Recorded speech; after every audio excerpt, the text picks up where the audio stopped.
Girl friend படத்துல பூமாதேவி தான் வாழ்க்கையில நடந்த கசப்பான நிகழ்வுகளையும் இன்னல்களையும் எப்படி ஓவர் கம் பண்ணாங்கன்றத படத்தோட கிளைமேக்ஸ்ல ஒரு 2 மினிட்ஸ் கிளிம்ஸா வச்சிருப்பாங்க. எனக்கு அதை பார்க்கும்போது ஜெயமோகன் அவர்கள் எழுதின கன்னியாகுமரின்ற நாவலோட விமலான்ற கதாபாத்திரம் ஞாபகத்துக்கு வந்துச்சு. இந்த கதாபாத்திரம் எப்படின்னா, தன்னோட கல்லூரி வயதுல ஒரு 3 பேரால கற்பழிக்கப்பட்டு அந்த காரணத்தினால காதலனால கைவிடப்பட்ட ஒரு பொண்ணு.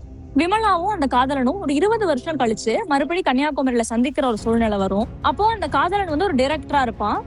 விமலா ஒரு சயின்டிஸ்டா இருப்பாங்க. விமலா தான் வாழ்க்கையில ரொம்ப சந்தோஷமா, நல்ல கெரியர் லைஃப், நல்ல நண்பர்கள்னு ரொம்ப நிம்மதியா சந்தோஷமா இருப்பாங்க. ஈவன் தோ அவங்கள கற்பழிச்ச ஒருத்தரோட பொண்ணுங்களுக்கு ஹெல்ப் கூட பண்ணிட்டு இருப்பாங்க. அந்த காதலன் அவங்க கிட்ட கேட்பான், உனக்கு இது உறுத்தலையா, உனக்கு வருத்தமா இல்லையா, கஷ்டமா இல்லையா, ஏன் நடிக்கிற அப்படின்னு கேட்பான்.